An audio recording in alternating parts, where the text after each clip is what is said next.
President Trump said he was going to pardon the J6 people during the election, and he won. So you would expect him to pardon people from January 6th. Now, of the 1,500 people that were charged in the events that he wound up pardoning, not all of them are equal offenders, right? There is this suggestion that he was freeing all these people who had paid way too big a price for just joining the crowds and entering a place they shouldn't have been. But that is not the case. There are also people who swept up. You heard Bill O'Reilly say about 10% by his count, who did violent things that should not have been pardoned. Now, how much does this matter? I don't know, because it's all relitigating the past, but there are people and lives involved that are more than just numbers. Now, one of them is Rachel Powell. She's got 8 kids, all right? She pleaded not guilty to what she was charged with in connection with her entry and actions outside and inside the Capitol. She went to trial, lost a jury trial, got a sentence, part home confinement, part being incarcerated, and the pardon then got her out of prison. She spent 3 years in and more than a year in prison and 3 years in home confinement. Released today. Rachel, thank you for joining us. Appreciate you taking the opportunity. Thanks for having me. What does it mean to you that you were pardoned? It means everything.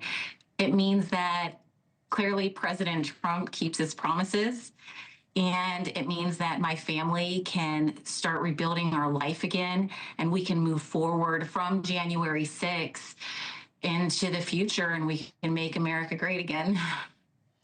So, this is a controversy now, right? People are looking at who was released. Do people say, well, you know, Rachel's a mom, she's got 8 kids, but she didn't just wander into the Capitol, did things, brought a pickaxe, broke windows. What do you say to them if they say you weren't an innocent bystander? I say that it's been 4 years, and it's time for our country to move forward. We need to unite and work together to improve our country. We can't go back and change anything. So let's stop with the controversies and move forward. If you were judging somebody else in the situation, what would you require of them?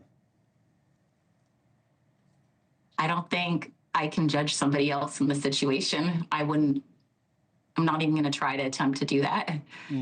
I was told that when we were talking to you about coming on the show, the idea of regret, you bristled at that. You didn't like talking about it.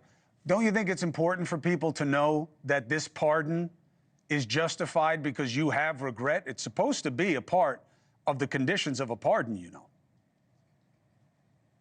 How could somebody not have regret about that day when it's not just caused destruction at the Capitol, but also destroyed families' lives and caused trauma? Like all of my children have had to suffer along with me.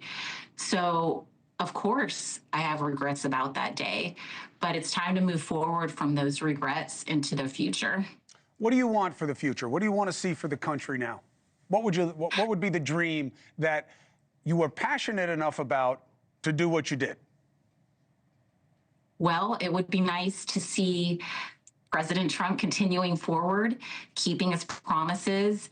It would be great to see some people working on fixing the voting system, on prison reform. How people are being held in prisons and jails is terrible, terrible.